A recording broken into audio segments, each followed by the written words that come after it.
So welcome to the Summer Intact User Group Roundtable.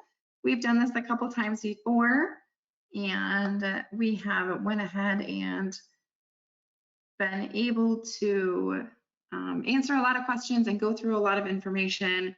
And I really hope everyone is able to see my screen and we can start asking some questions. Maybe we can see my screen. Wes, Lauren, no? I can't. We can see your, yeah, we can see your face. We can't see the slideshow, but now we can. Now we can see. I get this. And all right, so let's go ahead and get started. I'm going to have everyone introduce themselves and explain a little bit about their experience so far with Intacct. So we're going to start with Wes, obviously, then we'll go to Lauren and see if we can get Amy connected with some audio here as well. So first of all, if you guys have any questions, I'm going to go ahead and say, go ahead and head into the questions box. Ask any questions that you want and we'll go through them. And we'll have Amy, Wes, and Lauren answer them, or just Amy or just Wes. So, or just, or we'll make sure that we get that answered for you. So, okay. Thank you. Dave is telling me that my screen share isn't the screen share I want it to be. So I appreciate that. You just may need to put it in presenter mode or something. I know, I see that. I've got it in presenter mode on one screen, but not the other. I think it's sharing your whole screen versus maybe just the one thing you want it to share. Yeah, it's being, I don't want that view at all. But anyway, you guys go ahead and introduce yourself and I'll get that screen changed for it. All right, which one of us should go first? I suppose I'm the one talking, so I should. I figure I kind of volunteered to go first once I started talking. So you did. Well, hi everyone. My name is Wes Salisbury. I'm a consultant. I'm an Intacct consultant here at Costerisan, and I've been here for almost 7 years now. And chances are, if you're on the call and you're running Intacct, you stand a good chance to have either been implemented by me at some point, or we worked closely on support, like a support case or some ongoing integration work or something like that. So chances are you probably all have at least heard my name. But yeah, I really enjoy doing these user groups because it gives us the opportunity to field a lot of questions you all may have. And one of the things that I really enjoy is helping clients. And there's some cases where sometimes all you have to do is ask if you can do something, or if you can do something better, and we can just give you a quick answer. And that anyway, I'm rambling, but that's kind of my deal. So I'll go ahead and pass it over to you, Lauren. Sure. I'm Lauren Hawkins. I'm the controller at the Skillman Foundation in Detroit, Michigan. I've been here 6.5 years now. As part of my role, I also I had 2 roles. I was the controller of the Skillman Foundation, and then I also assisted as essentially the controller of the Detroit Children's Fund, one of our sister orgs here in Detroit. And that is a public charity that actually went through implementation starting in October of 2020 and went live in March of 2021. And then we liked it so much over there that I brought it to my main org, the Skillman Foundation, and we actually started in mid-September of 2021, and we went live just shortly ago, May 1st of 2022. And so I've had the honor and pleasure of going through implementation twice in the last 2 years, and I've been continuously implementing, learning, and being very excited about Intacct. So that's kind of my story. Is Amy audio yet or not yet? I can keep rambling like Wes. I worked with Wes too, multiple times. Amy, can you try? Oh no. You know, I can see that she should be able to.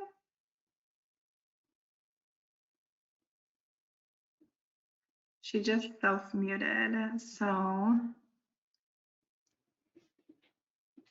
Uh-oh, Well, did you? the first question is Lauren's office always that clean? No, I cleaned it just for this. Everything off to the sides is not as clean.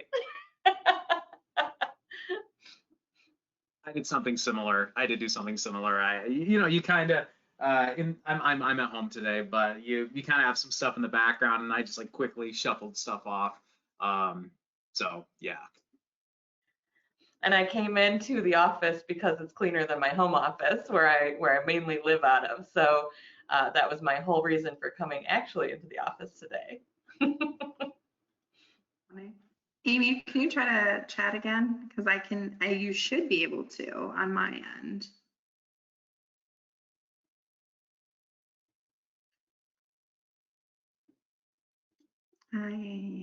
Okay, so we're gonna go ahead and continue with questions. And hopefully Amy is able to, I don't know if she can call in again like that worked before. And then I can just continue to go through. But let's go ahead and continue with some questions and try to get this ball rolling just a little bit. I want to make sure that we have nice and efficient time for everyone. Again, you can always ask questions in the question box as we get rolling. So these are just ones that have already gotten started.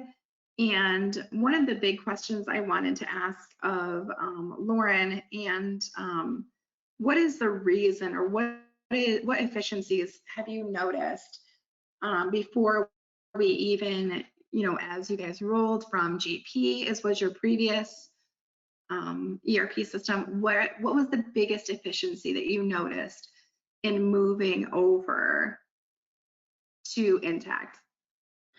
The biggest efficiency. So you're gonna make me choose from my list that I wrote out. All right. I mean, if you have more than one, that's fine too.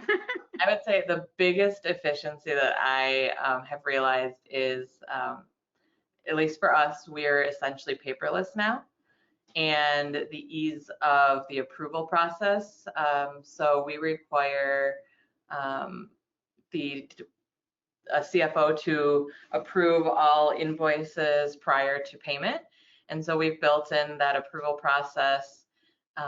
It's easy, it's on her screen. She can just log in, review very quickly, seamlessly. She doesn't have to sign off and lose paper, and we don't all have to be in the same place. She actually said, was it I think it was Monday, we needed to cut an emergency check, so she had to be involved, but she's on PTO. She actually approved an invoice from the airplane. And she sent back to me an email that said, I love this system. So for us, it's just been the ease, with COVID and everything, that people aren't in the same place, and we were very, very, very paper oriented and driven and required to be all together. And this has alleviated that in so many ways. And it's just nice to be able to have all of our support with a click of a button versus having to go locate what drawer that file might be in, find the invoice and things like that. So it's been amazing to have everything at the tip of our fingers. Awesome. Kind of related to that as a service partner and as an implementer and a support person. Since Intacct is cloud-based and it can be accessed by any device that has internet, there's been cases where, like, I'm on the go, I don't have my computer on me, but I get a message from a client saying, hey Wes, this is like stuck, can you just pop in to our system real quick and answer this question? I can just pull up Intacct on my phone, and I can go into all your configuration screens and see what's up, and I can answer your question immediately. I don't need to remote into anything. I don't need to VPN into anything. It's all super simple, and I've also I've been in the barber's chair before when I've responded to support cases and taken care of stuff. So it's very easy to support Intacct as well as being an end user in that regard. Awesome. This is a Wes question. What is something that can be accomplished in Intacct that clients are surprised and pleased by? Like something that they didn't expect. Something that they didn't expect. Mm-hmm. I'm thinking because, I'm trying to put myself in I've used Intacct for so long. It's one of those things where it's like, it's it's kind of a hard question to answer. I'll go ahead and answer it like this though. So in particular, one of the cool things you can do with Intacct is you can utilize the purchasing module for a ton of different things. Like a lot of people will use purchasing as a means to pretty much do things like requisitions and purchase orders and approvals and things like that. But what you can use purchasing for is you can use it to book certain activities. Hi, Amy. So I'm gonna kind of so I want to answer this, but I think the way I'm going to answer it is going to be somewhat similar to what Amy is going to say with her question. The example I'm going to use is, I'm sorry if you were going to use this, Amy, but this was the thing. I'm going to answer it this way. So in purchasing, there's a way for you to configure it to where you can enter in a transaction just to indicate that you've like used something or you've transferred something, right? You can use the purchasing module to say like, I've used up this like in Amy, in your case, like a copier or a printer, like a central printer. Like I've ran 100 print jobs using this printer, and that books a cost on your books. It's not a purchase of anything. It's just you indicating that you've used something, and it books a cost in your system for it. Then that way you can know how much people are using stuff for. So pretty much the long story short on my answer there is the purchasing module can be used for a whole lot of different things that have nothing to do with actual purchasing of goods. Awesome. Okay, I'll step in. Really quick though, the reporting is amazing too. I love how fast and easy I can build a report that tells exactly what I want it to say, and then it's there and built and easy to run at any moment. So I really love the reporting, and I didn't realize how much I was going to love the reporting too. So everyone, quick introduction. This is Amy Evans. She's amazing. But she can't figure out how to get on a GoToWebinar apparently. Don't worry, you're not the first who's ever had that problem. So I am very excited for you guys to see Amy Evans. She's amazing. And Amy, thank you for joining us, and thank you for going through the ringer when it comes to GoToWebinar. Yeah, no problem. So I will tell you, to answer the question that Wes is right, like using it for like centralized services, for billing out centralized services was a wonderful find. But most recently, the other thing that we've identified that we would like to start doing is we have a vendor application process. So in our procurement, there is a vendor application that has to be completed, and it is just like you expect. It's an application, and it has to go through different departments to get signed off on and get assignments from it. You know, you have to give it a vendor code and a category code, and then the CFO has to review vendor applications to make sure that, you know, we're not funding terrorists, basically. And so what we have just recently identified is we're going to use the procurement module to handle that application process. We're going to use the approval routing and the attachments, and then hopefully it's going to create sort of an automated upload so that once you fill out the application in Intacct, basically, it will be able to export a document that will allow us to import the creation for the vendor.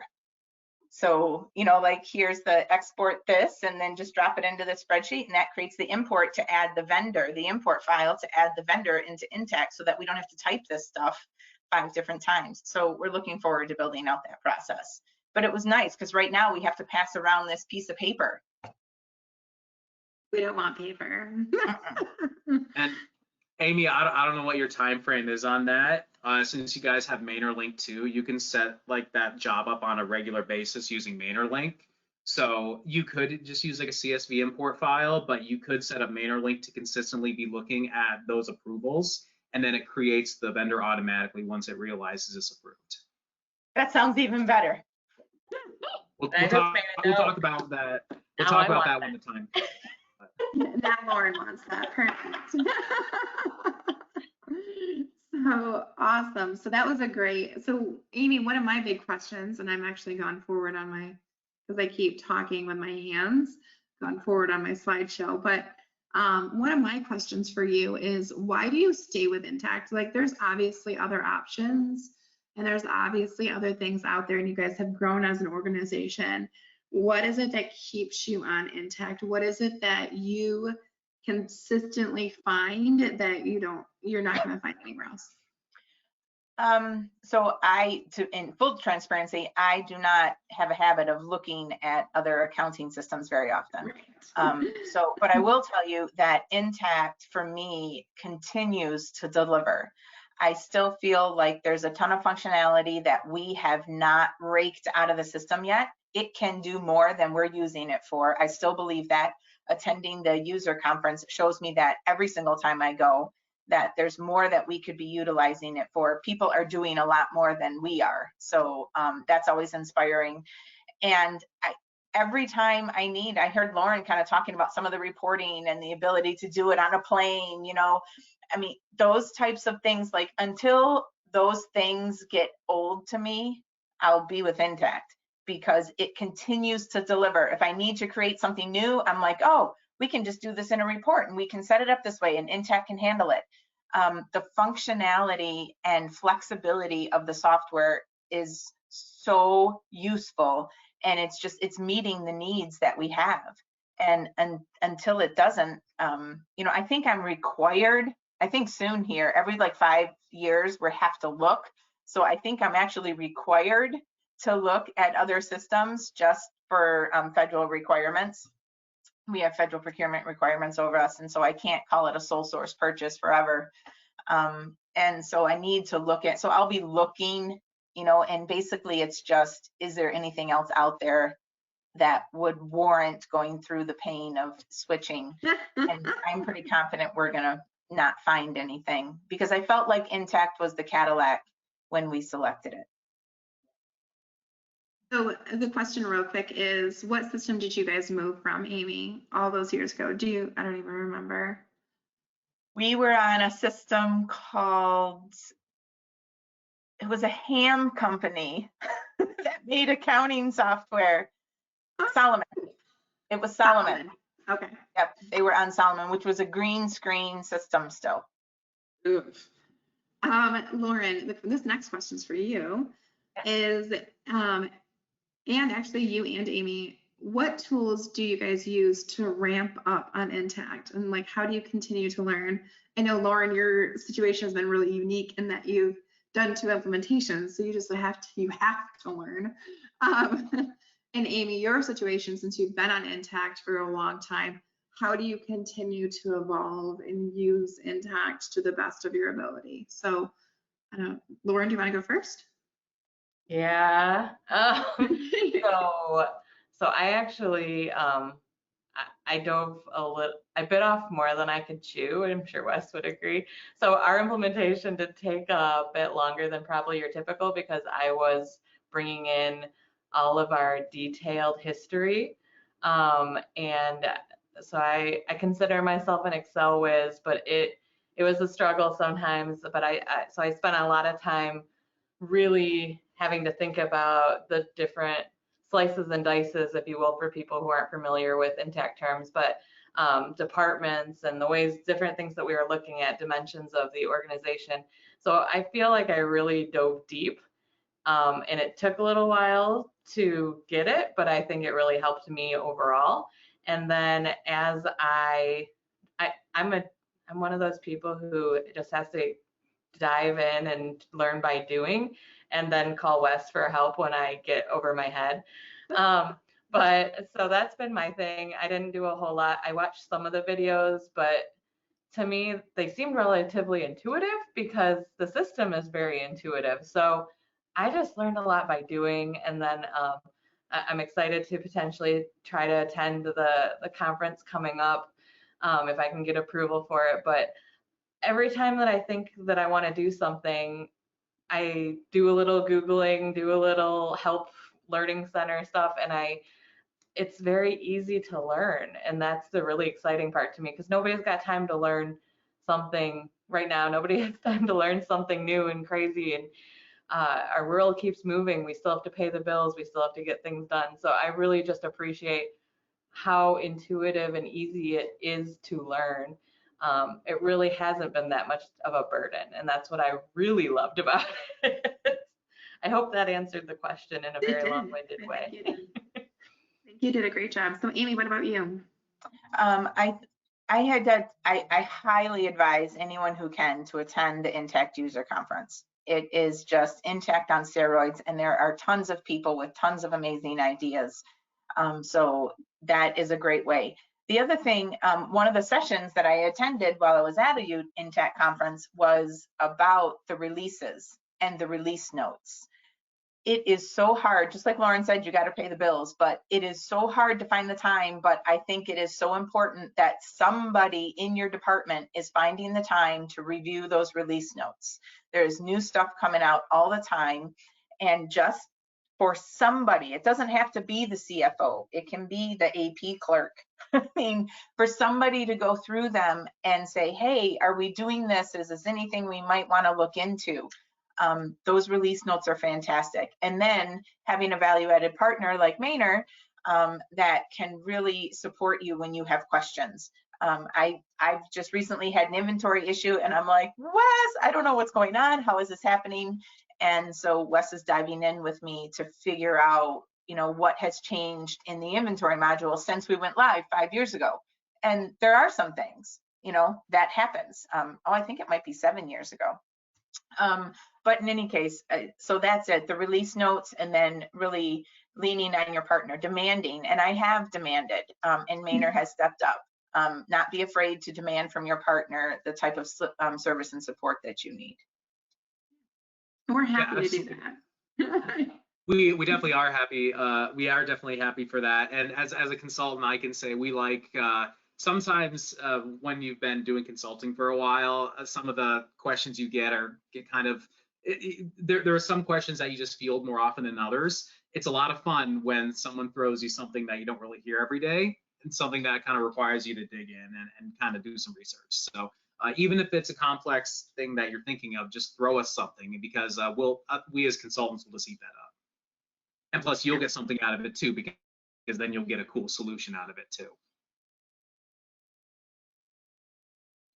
Perfect. All right. So another couple of questions that we have is, let me just go back to my screen because I'm watching everybody and listening to questions. Does Sage Intacct have an Excel add-in? That might be a Wes question. Yeah. Sounds like that's for me. No, not it doesn't. I mean, you have your standard import ability for most things. Like you can use an Excel template to import into Intacct. Like a journal entry or vendors or things like that. There's not really a legitimate like add in though. Like you can't like export something out to Excel and then make all these modifications and have those changes get made automatically in Intacct. There's not anything like that, but regardless, there's still import export ability. And we have an API tool called integration tool called MainerLink, which you can also use as a more advanced way to get things in, get things out. Yeah, and Lauren and Amy are both orgs are running MainerLink as well, so they use that also. And then let's see here. So I have lost complete track of time. No big deal. So what things from Amy and from Lauren, what things are you, I'm going to go back to, because I didn't get to ask Amy this, but what is it that continues to be like, how am I going to phrase this? I pretty much asked Lauren, what made her number one, best thing that she's gotten out of Intacct when it comes to, so I'm kind of asking Amy the same question. What's your number one that you didn't expect out of Intacct that you are looking at? I know you weren't with Great Lakes Bay Health very long on Solomon, but what's the one thing that has surprised you the most, I guess is my question. I don't know. I think I understood pretty well the capabilities of Intacct. I think the ability to do the interdepartmental transfers, that was a real bonus. The availability and the power of the dimensions, Lauren, I commend you for spending the time to set those up and really dig in and figure out what dimensions you want, because I mean, I tried to do that, but we didn't do it as well. And now looking back, you know, hindsight is 2020. I would have done it differently, and changing is very painful. But I think the thing that is inspiring me right now is that we're in healthcare, and there are kind of bolt-on programs that are fully integrated into Intacct that, like, I knew Intacct can take statistical information, but in healthcare, there are now companies that are building integrated solutions that are just blowing these dashboards up. I mean, it's just amazing the amount of statistical data that can be pulled in, its capability, and the level of complexity of that data that you can pull in. And I think the realization of that is kind of what keeps me coming back. Like, I will never leave until I have that up and running, because I want to see it happen. And I know it'll be so useful for us. We have 130 provider FTE, 120 provider FTE, which means we probably have 140 providers.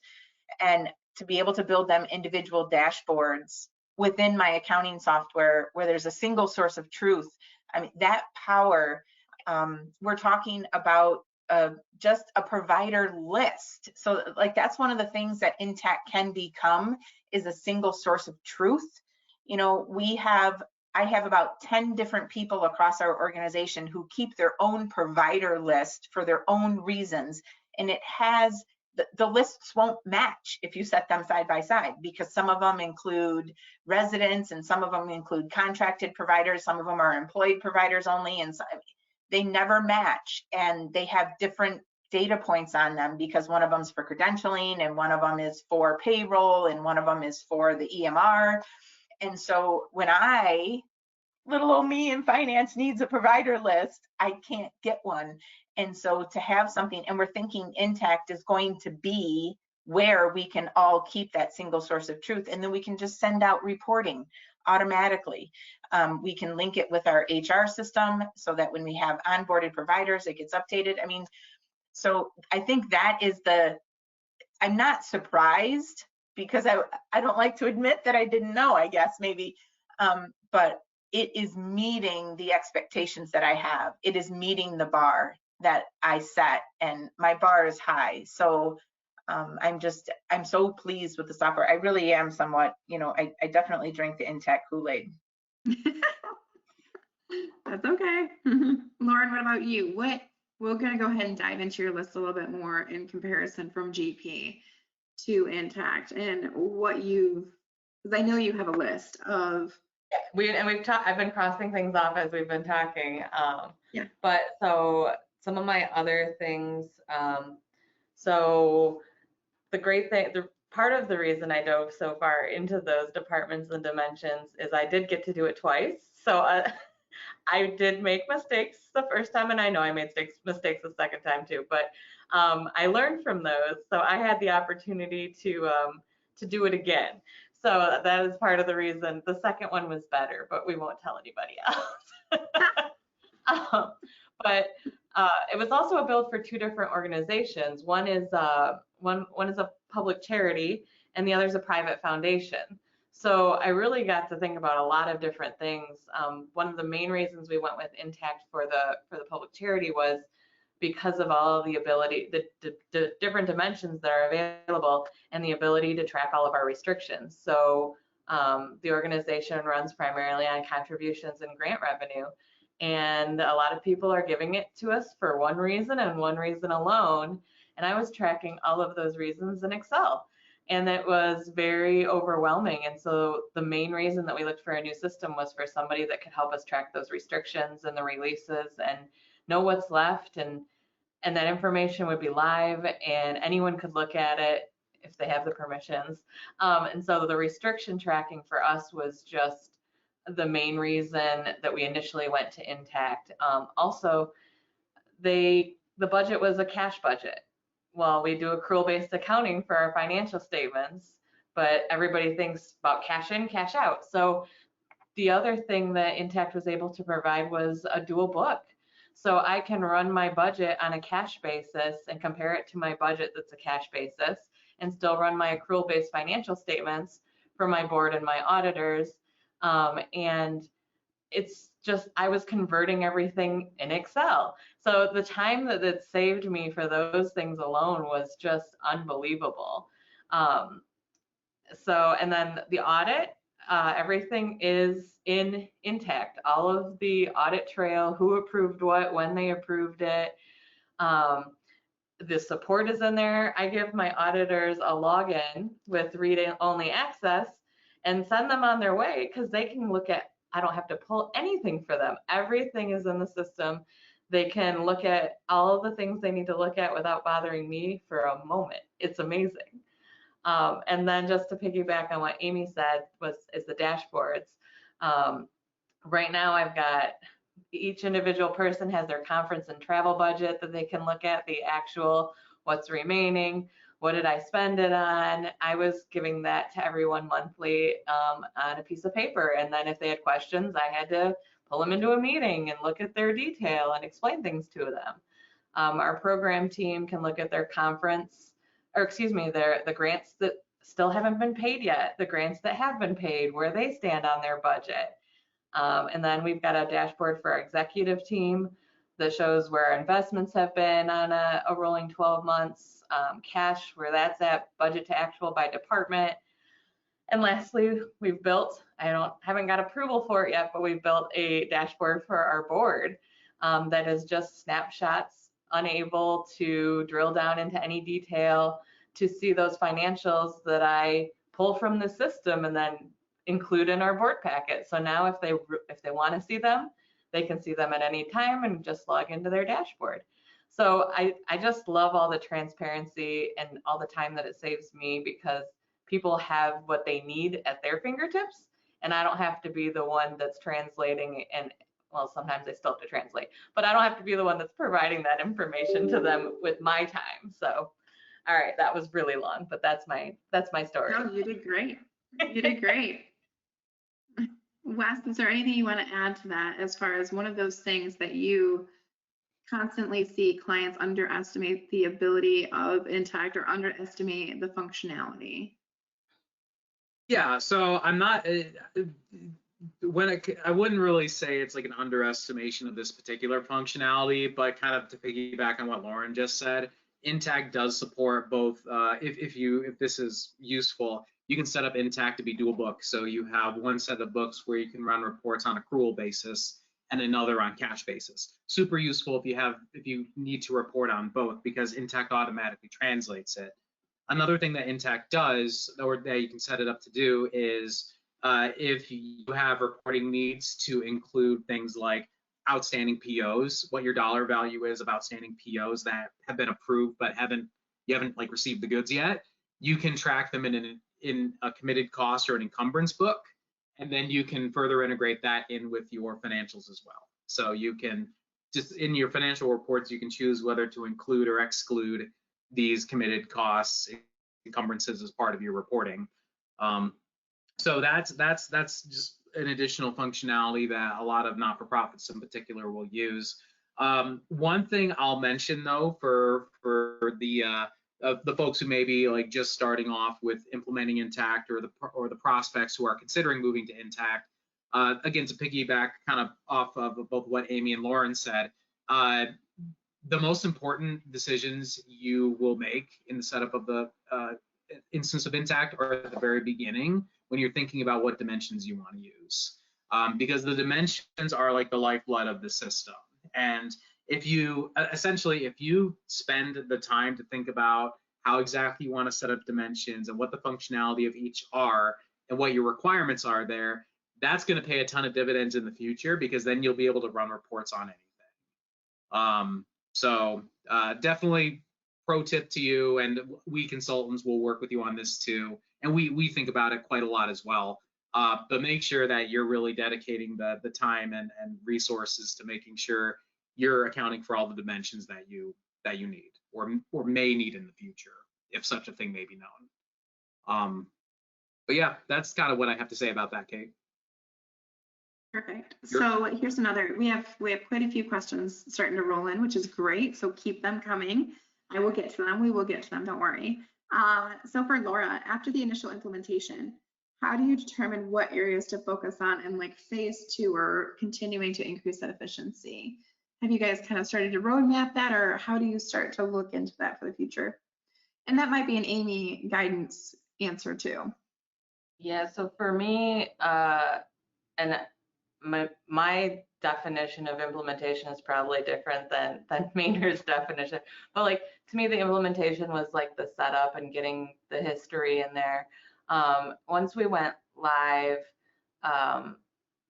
you know, there's some tweaking that I did.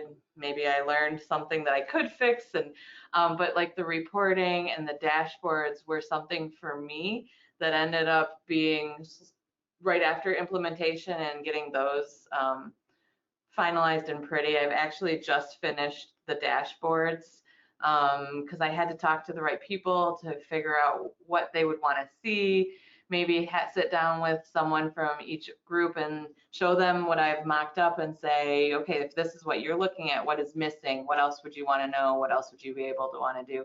And to be honest, when I did that with people, most of their minds were blown because they didn't expect to be able to have this information at the tips of their fingers. And so they were really excited to have this information, so much so that I don't think anybody had anything where they were like, oh, I want to know this too. They were just really shocked at what they could see and understand. And it's not in accounting jargon, you know, there's a bar chart or a pie graph showing them how much they've spent out of their budget in each area and things like that. So I think it was just really exciting that they could be part of it. And so that's kind of where we're at, is more kind of pushing the users, the new users into our system and having them see the benefits of it. And I don't know what I don't know next. You know, I don't know what the next step is. There were 50 different sessions that I found on the conference that I'm excited to go hear about what other people have done with the system. Amy just mentioned things that I wrote down on my list that I'm now going to go and play with my system and see what I can do and how other ways that it would be beneficial to our organization. So it's continuous learning, really, and just hearing things from other people and coming up with other ideas for how that benefits our organization. So Amy, I'm gonna kind of direct that a little bit towards you on what your recommendation is for people who have gone through implementation, maybe are relatively new to the system already, but sitting there going, I wonder what else. What's your advice in starting to figure out the what else? What is your, what was your step process, I guess? Yeah, I think you really have to allow the organization to lead you. And like, this is more of a like general operation question than it is necessarily just Intacct. Like Lauren said, sitting down with the people who need the information. Like, our mission in finance is to give people the data that they need in order to make educated decisions so that they can achieve their missions. I mean, so it's all about your end user, your stakeholder. What is it that they want to know? And then let that inform your decision. The first question is, can I get it in Intacct? I mean, that is, so it's what do we need and how can Intacct meet that need? It's not, well, we need another system to do that. Nope, let's first see if Intacct can do it. Like we need a provider list. Well, we need this database. Nope, let's see if Intacct can do it. Because it probably can. Start asking the questions. So, back to the same old thing of, working with Wes or working with the Intacct community, searching for things, attending the conferences. I mean, you have to stay out there.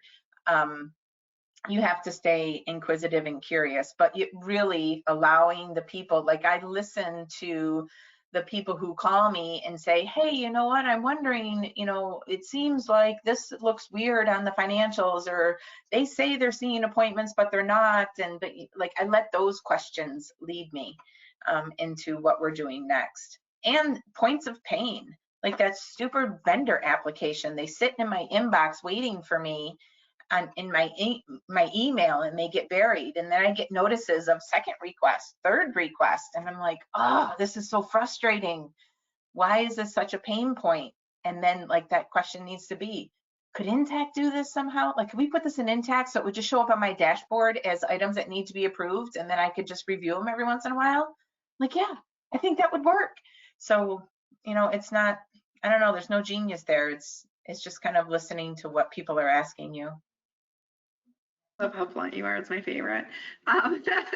So this is a several part question. A few of our questions are kind of starting to blend a little bit, and so this one might be quite a bit of a discussion. But can Lauren and Amy and even Wes, can you guys address like the learning curve?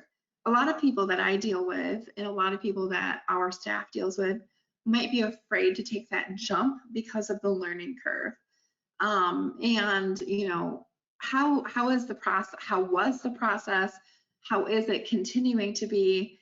And then the other part of that is, how has it impacted your ability to find talent? I know, Amy, you've had some staffing issues, and how is Intacct as your ERP system, how has that either benefited you or hindered you guys? Yeah, I think having Intacct, like I said, I really do believe it's a Cadillac software. And we just recently, in the last year and a half, hired an assistant controller who is a succession plan for a controller who is retiring in 9 days. He's been here for 37 years. So, but when that assistant controller came on, I was telling them about this powerful piece of software that we have. So we're not stuck with QuickBooks. Like, we have a highly regarded, very capable, cloud-based, single instance, amazing piece of software. And I knew he was a good fit because number one, he came back on day 2. So when the assistant controller started, he came back on day 2, and that's always a good sign.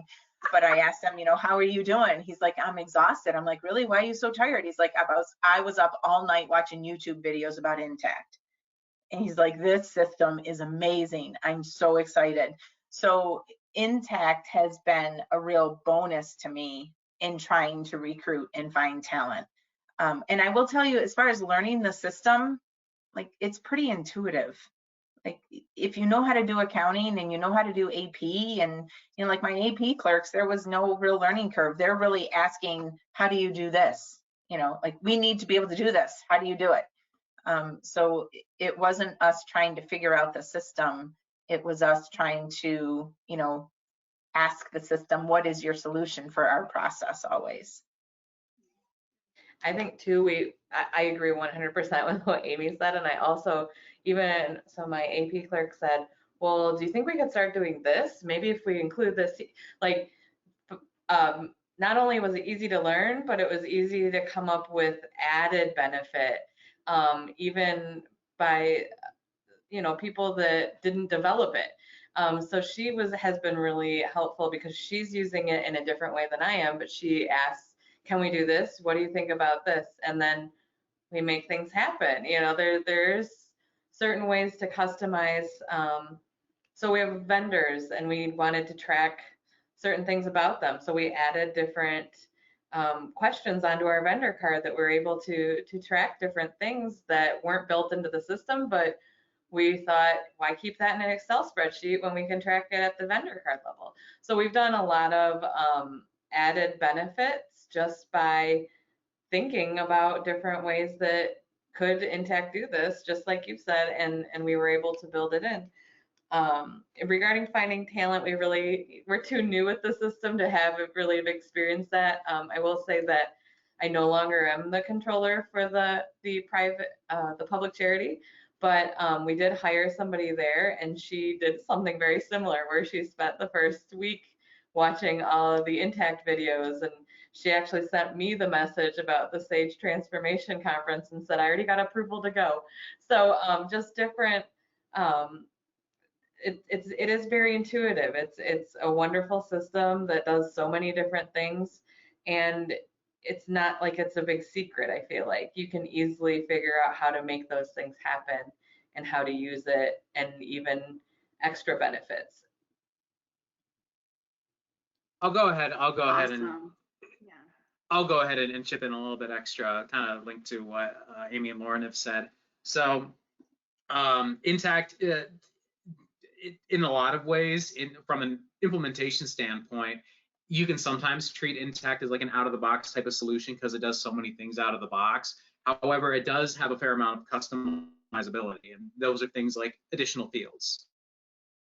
You can add a ton of fields to whatever objects you want. Like what Lauren just said, in regards to vendors, there may be certain things you want to track on a vendor level and questions that you need to input answers for, and you can hold those. You can create custom fields and have those fields hold that data.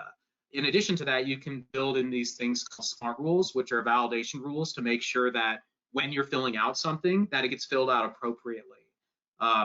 So like an example, you set up a vendor, let's say you set up a vendor and it's like, okay, you're inputting a vendor, you're answering all these different questions, but one of the easiest things to forget is to enter in the address of the vendor. So when you go in and enter in a vendor that doesn't have an address, you try to print off a check, you get this vendor with a blank address. So you can build a smart rule in the system that checks to make sure that someone has filled out an address. So those are simple rules to add just to help validate that the data you're entering is good. So just wanted to throw that in there, Kate. Good. So the next one is, and we have quite a few more, so just bear with me here. This one's a good one though, and I kind of want you guys to elaborate on it because this is a question I get quite often, and it's the budgeting and forecasting process in Intacct. So Lauren, you already talked about budgeting versus actuals. Amy, I know you have a budgeting process. So I would like you guys to both kind of talk about your individual processes, especially, and then Wes, I would like you to talk about a budgeting and forecasting process for a for-profit, if you could. So you guys are nonprofits, but Amy has a very large budget that she works with, and I know it's quite complicated and convoluted. So I don't want you to sell that too hard though, No, because I think I should go first because I can get out of the way. We have a grant budget, so we're a federal grantee, and our federal grant budget is all inclusive of our entire operation, and so I have to submit that. It is largely done by me in a silo using historical data, and for matters I'm not going into, it has to be ultra conservative and it has to be a break-even budget. So it's a large budget, it's all inclusive, but it's not a true representation and it's not a good management tool. And just a little history about us, that is what the corporation has in the past used as a management tool. And I think when we were smaller, that worked. Now we do $70 million in revenue, and it doesn't really work to have a conservative break-even budget that doesn't include depreciation, for example.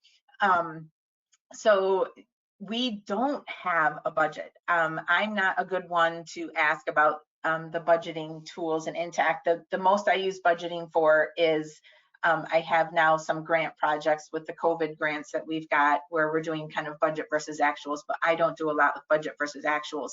However, I know you probably think I'm crazy. You're like, you're a $70 million organization and you don't have a budget?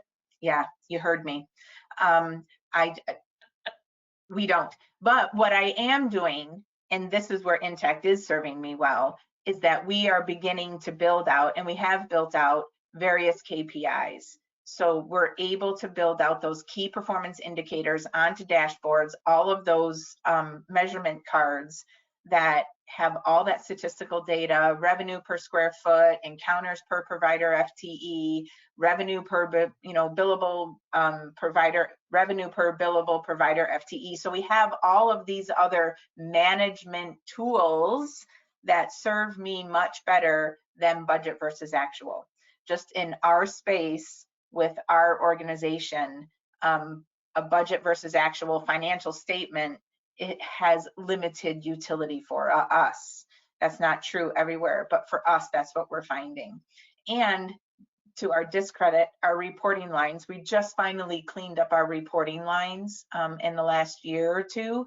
Our reporting lines were so janky that you couldn't build accountability for a budget. So there were just multiple reasons why a true standard budget didn't work for us. But again, Intacct is meeting my need there as well, because the performance cards are so powerful and so useful. So on the other hand, we live and die by our budget. So I'm the controller, and the CFO, she is the owner of our budget and budget process. We have not gone, well, that's not true with the other org, but so right now what we do is we mainly we don't use the budgeting software module. We still kind of build our budget in Excel. It's a big dollar value budget, but it's not a very big budget in terms of each department only has a couple of different classifications of expenses. Obviously grants is our big one, and then consulting, and then there's an admin budget. So the CFO really owns that process and disseminates the information and meets with the appropriate department heads to make sure that they like their budget, or if something different is happening this year that we can adjust accordingly. But what we do is we take our budget that's in Excel and we import it into Intacct. And then it's there to be a budget to actual, and it also has the capability of taking our annual budget, because that's all we do is an annual budget, but it breaks it down on a monthly basis for comparison purposes. Just dividing by 12 multiplied by the 3 months that we're looking at for the actual expenses. So there's a lot of good things, because if you're taking 3 months of expenses and comparing it to a 12-month budget, there's sometimes that can get confusing. So it's really helpful for us for that purposes, but it gives us kind of the end game goal to where we want to go. And then again, gives that information to the individual employees in relation to their conference and travel budget individually, and also each department head can then take their budget to actual and just make sure that they're staying on track as planned, or if something is coming up or takes their budget in a direction that they don't like, they have the opportunity to bring it to the CFO and the president sooner rather than later to talk about any major variances that may arise. So it's just nice to have that information in the hands of the people who are doing the work and know what's coming, so that we can all talk about it and be transparent and proactive. That's on to you. All right, thank you. Yeah, so specifically when it comes to the typical for-profit budgeting process, I'll see for-profits are a little bit more hit and miss. Some of them just don't do budgeting because maybe their industry they work in, it changes too quickly. So it's almost like the minute you have a budget, it's like immediately out of date. So sometimes you'll run into that. But most of the types of organizations that do budgeting in for-profit space are those that have some type of retail wing, or like a storefront, like a restaurant or something like that. And usually the process with them, at least in the details I've been privy to, are they'll have these Excel models worked up where they'll have all these different stores that they sell at, and then they kind of make some estimates as to we think we're going to have this many customers come into our stores on each month or each quarter or whatever, and then based on that they come up with an average basket size usually, which is essentially how much does each person spend when they visit. So they do some simple modeling like that, and they use that to plug in their top line revenue numbers. And then based on that, they have cost rate assumptions for cost of goods sold and other variable expenses. And of course, you always have the fixed expenses that stay relatively stable. And usually, though, most of the time that's just done inside of Excel, and then they just use a CSV import to bring it into Intacct. But then once it's in Intacct, you can do some, like what was mentioned, you can do some budget versus actual reporting. You can figure out how much you have left to spend and kind of what your forecasted like end results are going to look like for the year. One thing I'll throw out in addition is if you do load up your budget inside of Intacct, Intacct has this thing called a spend management module. And what that does is that allows you to, it essentially, it allows for transaction level validation that you're not going over your budget.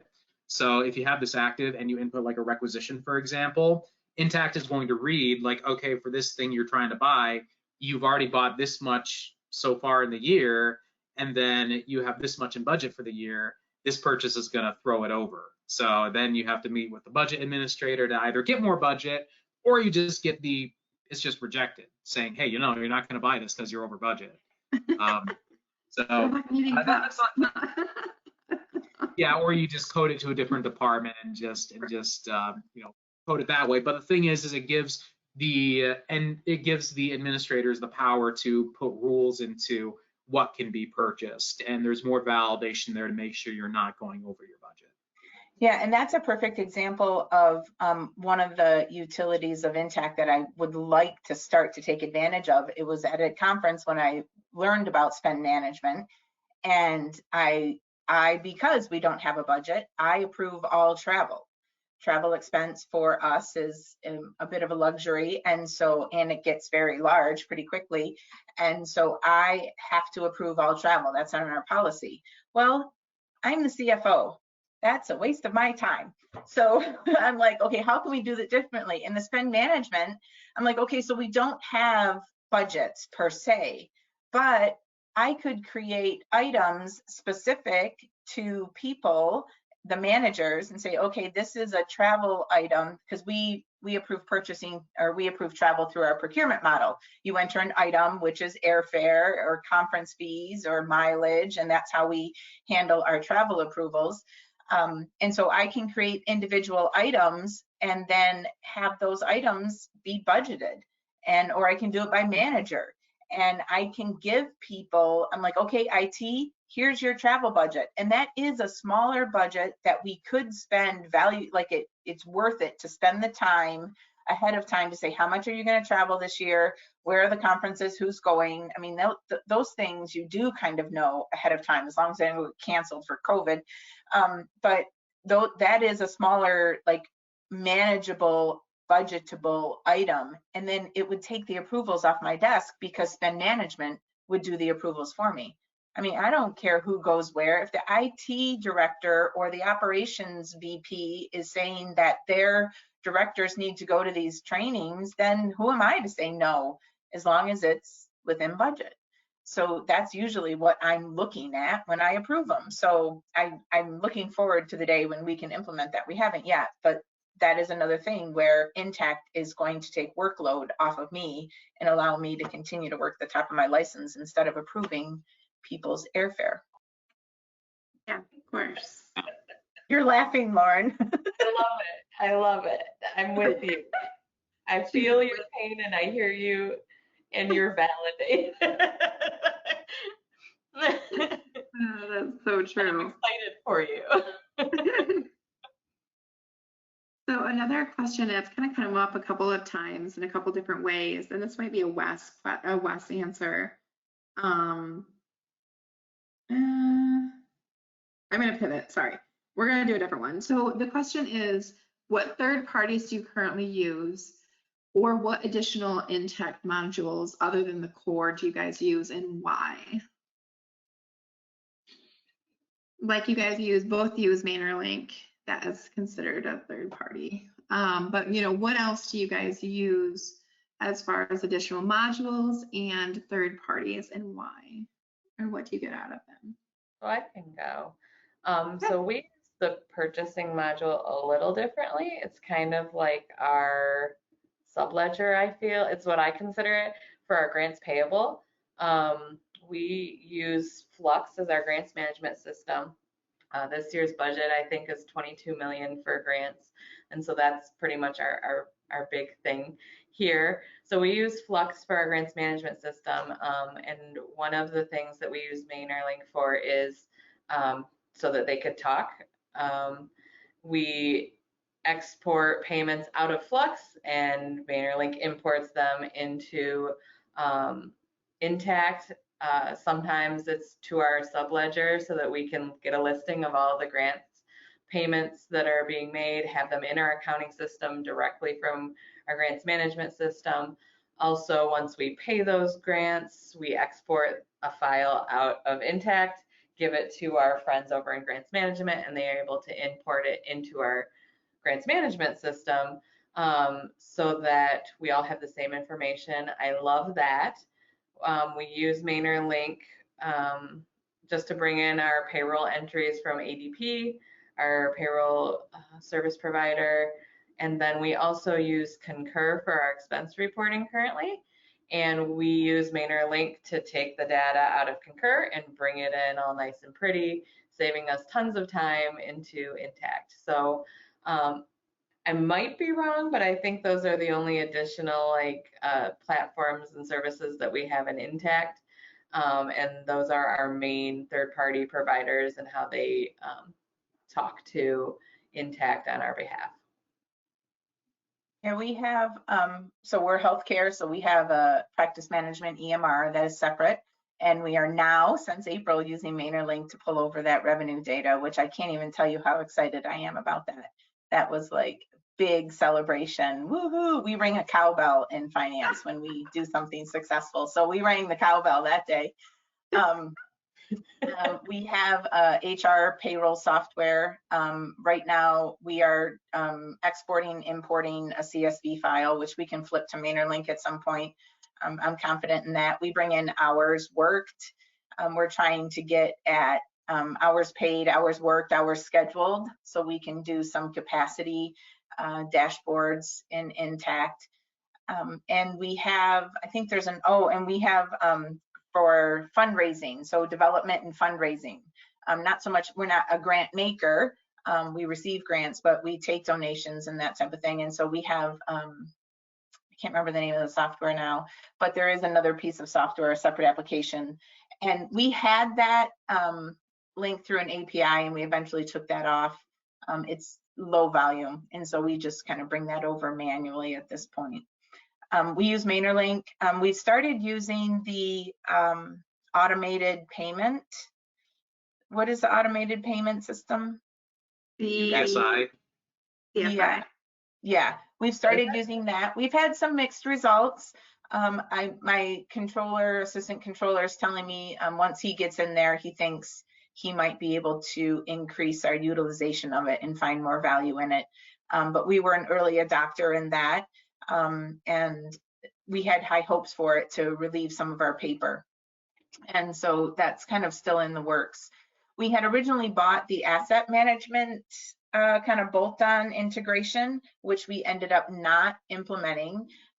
One of the things about implementation, and I don't know how you feel about this, Lauren, but if you don't do it before implementation, don't try and start doing it during implementation. Like if it's not a process that you do today, don't think the implementation is the time to start doing it. We manually track all of our assets in an Excel spreadsheet. And when we found out Mainerlink could do it for us, we're like, oh yeah, we'll implement that. No, we were busy enough with just the regular implementation. Don't bite off more than you can chew. Yep. And we've just never circled back. Although now with our new assistant controller coming on, he's pretty confident that he might be able to implement that. Either that one or I think Intacct has some asset depreciation capability now itself. So I think that's pretty much the gist. Wonderful. So Wes, what's your opinion as far as Amy's? I share Amy's opinion when it comes to if you're halfway through or you're in implementation, or you just that adding on that, like if for dashboards is a common thing that someone will say that they want dashboards, and if it's not done during implementation, it doesn't happen. Would you agree with that?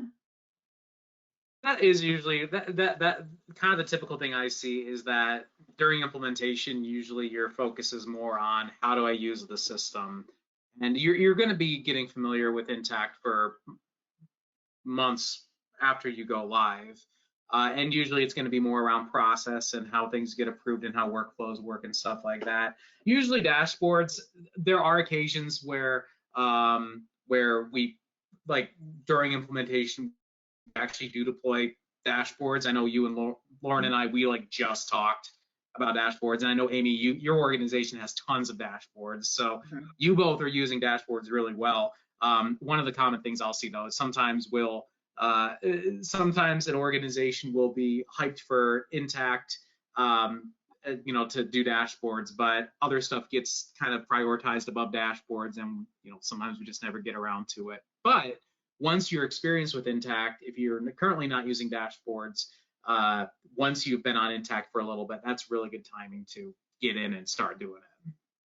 So by my fault alone, I will say that my first implemented organization does not use dashboards because I did not have the time to build or understand or deal with them because I was learning way too much. Again, easy to learn, and then this one of the main reasons that we switched was because of the ability to disseminate the information to multiple people. So dashboards were a top priority of my second implementation, but it's just a difference of what your needs are, how you're going to use the system. Now that there's a new controller at my first implementation, she's like, why didn't you build any dashboards? I didn't have the time to. So they're working on them. There's value to them, but at the time, they just weren't going to happen. So I can definitely say dashboarding is something that may or may not get done during implementation, but it's also something that is easy to learn and pick up on and can be done, last week. Yeah, and the important part, like I thought during implementation, once you got into it, the important part was that you were able to replicate what you did before. So if you had 15 reports that came out at month end, the new system, Intacct, needs to be able to produce those 15 reports. The fact that you can now produce them on a dashboard and pull them up at a moment's notice, that's great, but that's not the priority. What the priority is that they are reproducible. And then, yes, after that, you can simply put them up on a dashboard. The other thing too is that you don't want to be building dashboards that you don't know you need yet. They're really easy to build, but they do take a little bit of time, and to make them look nice and get them organized like you like them and make sure that they're working and the reports are filtering through okay. So you don't want to do all that if you're not going to end up using them. So, that's what during implementation, I would really focus on just making sure that what you did before is now reproducible, and then you can start making improvements. I don't know, that's just my opinion. Awesome advice. 100% agree. Yeah, wonderful. So we have just a couple others, and this next one is really going to lead into what I want. We're going to give Wes the floor for a couple of minutes in regards to what we know is coming from Intacct. We have a couple of questions in regards to AP automation. So I know that's part of a conversation that's been happening around Intacct. So Wes, I'm going to give you a little bit of a floor as far as next release and things like that, if you want to go for it. So I don't really, the way that, can you hear me? Yeah. All right, cool, just wanted to make sure. So when it comes to releases, usually the way that information gets disseminated out to clients and partners like myself, the way that usually happens is a few weeks before the release of like a new quarterly release, we'll get access to a preview of what they're going to be releasing, so that way we can kind of prepare. And if we see any like major new upcoming features that's going to be really cool for a particular client, I'll do my best to try to work up an email saying, hey, you got to check this out once it drops. However, as of right now, the release 2 for 2022, I think went live back in like June timeframe or May timeframe. I can't remember. But we're still a month or so out from release 3. So it's like I don't have anything to like really share solid today. I will say though that if you do go to the release notes when you log into Intacct for release 2, you're going to see a lot of things that are an early adopter. So pretty much a lot of those things that are early adopter, those are usually going to be released in like the next quarter or upcoming quarters. And this is a good segue into what you have noted here, Kate, is what AP automation tools does Intacct have currently? So specifically when in this context, AP automation would be like the uploading of invoice images into Intacct and have Intacct do some reading and some OCR detection and stuff like that. Right now, Intacct it's an early adopter, but Intacct is working on this integrated tool inside of AP where you pretty much have like one PDF or a bunch of PDFs where you import them into Intacct, and then Intacct detects like, okay, or tries to detect who the vendor is and like what the line items are coded to and things like that. And it uses that information to kind of pre-fill out like some bills for you. That way it helps save time during the data entry process. You don't have to like manually key in everything, although it does use machine learning algorithms and OCR, which aren't perfect and they'll probably never be, but it can at least get the ball rolling a little bit easier and take some strain off of your AP staff. With that being said, though, it is early adopter. There's not a ton of information out there about it, but what information is out there is if you go into the release notes of release 2, there's like a video and a write-up of what it does. But other than that, we don't have a ton of details on it. We don't have like an exact timeline on it, but we know that they're working on it. They are working on it for sure. And another big thing that's kind of been in the works for a few quarters. Again, I don't know when the actual release date of this is going to be, but one of the things that maybe you've already been doing is in Intacct is if you look at like a list of bills or a list of bills or a list of vendors or something, you can create what are called custom list views, which allow you to like bring in new columns and filter on things and do some stuff like that. That's useful in a lot of cases, but it is limited in other ways. So Intacct recognizes this, and one of the things they're working on right now is they're revamping the way in which list views are built.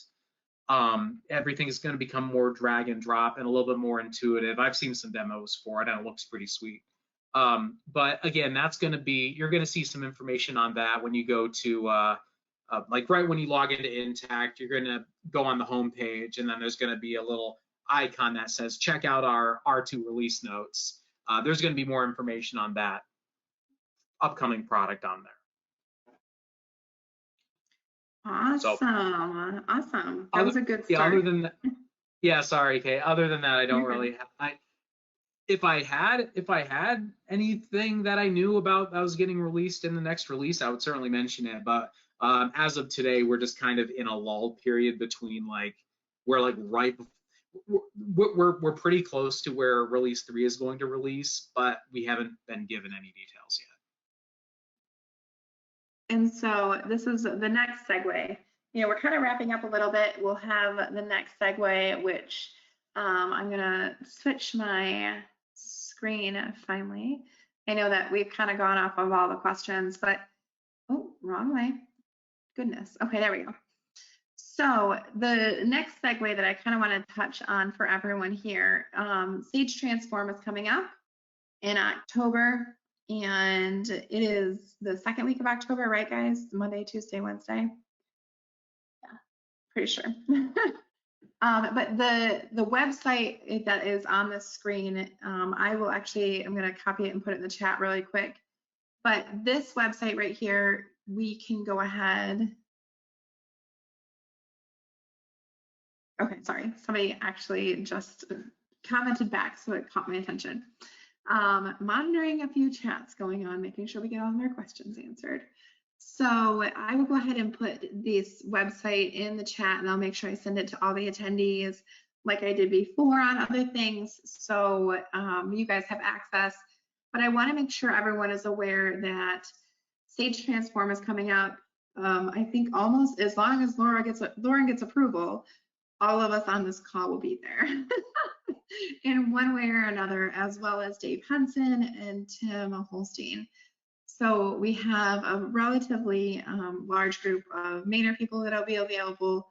I do recommend interest or current client that you're able to do this. There are virtual passes available. Lauren and we were all talking before about the virtual.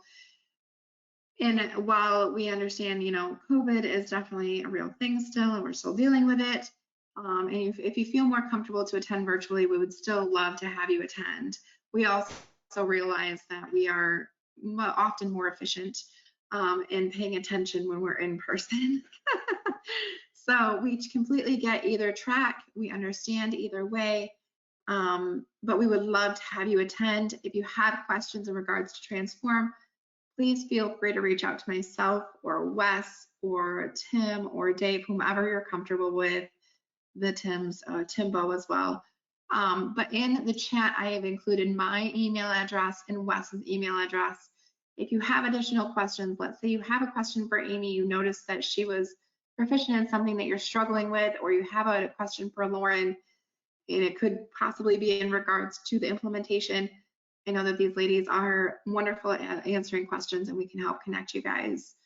So I think my final question for everyone is, if you were to meet someone on the street who was considering moving or switching ERP systems, what is the one thing or the one takeaway that you would want them to have in your reason for moving to Intacct, just out of curiosity? Can you repeat it one more time? Sure, if I can remember it, I can do that. If you were to meet someone on the street, just a random stranger, what would be your number one reason for having them switch or having them move to Intacct? Or what was the one thing you want them to walk away with? I will tell Intacct you or that anything else? Yeah. when we did a full-blown RFP process to, Yeah. evaluate the accounting software vendors, and it really was a toss-up. I was going back and forth between Intacct and another well-known accounting software, and back and forth, back and forth, back and forth. And Intacct actually showed up with, I don't remember his name right now, but he's the CIO, and gave me like 10 minutes with the CIO and to convince me to, pick Intacct. And I will never forget what he told me. I don't know if it's still true, but I think it's an important consideration if you're looking at other softwares. The power of the single instance is huge. The fact that it is a single instance, you are constantly on the most updated version. In our 7 years, I think Intacct has been down maybe 6 minutes. I mean, it has been virtually up 24/7 all the time. Even with the releases, once or twice, like maybe literally once or twice, maybe 3 times, there's been like a, hey, this is weird, what just happened? And it was a release that kind of made something look weird, but it never ruined anything.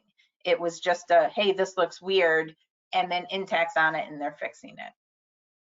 But the thing that he said to me was, the other software that I was considering was not yet true cloud-based. They were local install and they were moving to the cloud. And he said to me, he's like, we built this platform to be single instance. All of the resources that we have are we already scaled it. It's already been done. All of our resources are going to the improvement of the software. That other vendor that you're considering that is moving to the cloud, all of their resources are going to figure out how to move to the cloud and how to scale. We've already done it. And that was like, yeah, so I pay a lot. Intacct is not cheap. I pay a lot of money, and it was probably the third most expensive that we looked at. One of them was just like outlandish, ridiculous. I mean, it was retarded. I'm sorry, I'm not supposed to use the word. It was really, really dumb how much money they wanted. I'm like, that's not even realistic. But so Intacct is expensive though, but what he was telling me and what I believe to be true today is that it was absolutely worth it. It was worth the investment because they are continuing to deliver. The AP automation is something I'm very much looking forward to. And then the lists, the sort of real lists, the more live lists. The power of the list view is also great. It's solved a lot of issues for us. Just being able to have that list view and being able to manipulate what that looks like, having various options. I mean, so I think that's it, is that has been, he was right, and that it is a single instance. They've already done it. It was built for that, and it's not trying to transition to, it's already done. So. Yep, just some history on Intacct. Intacct has never ever been on premise. Intacct has been 100% cloud since its inception, and it was born in the cloud in 1999. So it's not like it's like a super new product. It's been around for a long time. And like what Amy said, it was born in the cloud. It was always multi-tenant. They never had a lot of vendors. Their initial products were on premise, and then they had to try to take what they built and then make it in the cloud. But Intacct has always been cloud and always will be. Well, I don't know the future, but it's probably always going to be cloud too. So yeah, that's all I have to say about that. Right. Oh yeah. So, so I knew when we started looking at during our first implementation, I knew that I needed something that could help me with these restrictions. They were just getting out of control in my spreadsheet. I'm a human, I make mistakes. We didn't even consider Intacct because from what I understood, it was a for-profit accounting system, so that didn't even matter. We also didn't ask Maynard for their input when we went looking for a new accounting system. That was a mistake. So we were ready to pull the trigger with a different system, and someone at Maynard said, give me 10 minutes. Literally like ready to pull the trigger, and so we gave him 10 minutes. And the one thing that the dual books, the cash and accrual, the fact that they could do, like, this is what I really needed. I was going to make it work. So it's mainly a function of know what you need and ask the right people who know the things that you're looking at, and just talk about what you need, what you want it to do, and see what's right for you. It would have been a mistake if we would have pulled the trigger on the other accounting system, because this is so versatile, and the dimension ability, being able to, I'm going to say, slice and dice things in so many different ways, is just so powerful. It's beyond its ability. Like, there's just so much that can be done. And so I just love that. Luckily I took that call, and luckily I agreed to a 10-minute demo, and that 10-minute demo changed everything for me. So ask the right people, talk to, ask the right questions. Don't make assumptions that you know things, because you don't. I'm very happy for that 10-minute demo. Very happy. So thank you. No problem. So another thing that somebody has brought up is like the easy journal corrections and deletions, and how much easier that is compared to older systems. I know in GP it's a pain. I know. I hate that. Correct journal entry number this, adjust it. So I will speak really quickly about that. We make mistakes. We're all human. I put my debits and credits in wrong. What I used, no matter how many times I think about it before I do it, I hit post and then it's wrong. So then I have to reverse that entry and make a new entry. It makes me look stupid. The great thing about this is I can go in and just change the actual first journal entry, and it doesn't really jump right out and say Lauren made a stupid mistake. If you go to the history and the audit trail, it will show that Lauren made a stupid mistake. but there's no proof of it in my GL. So I love that. Or we accidentally forgot to change the description for this one. It's not payroll from 2/7, it's payroll from 2/14. You just change it, and there's no end game picture that says you made a mistake. I love that because it hides my mistakes.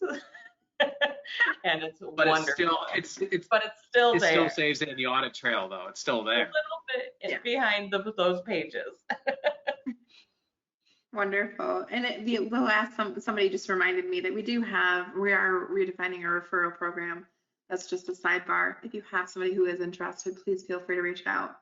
We'll happily work with you as far as a referral goes. But that's just a sidebar. I don't want this to be too much of a salesy call. I wanted to answer a lot of questions on your processes and everything that goes on, and how, I want everyone to be comfortable coming to each other, and that there's a great network of Sage Intacct super users. You guys are amazing, and you were the top 2, and you guys were available, but there are tons and tons more that are also super users, and I'm very excited, to go to Transform and have you guys all in the same room. I feel like Amy and Lauren are going to hit it off, and we're never going to see them again, but that's okay.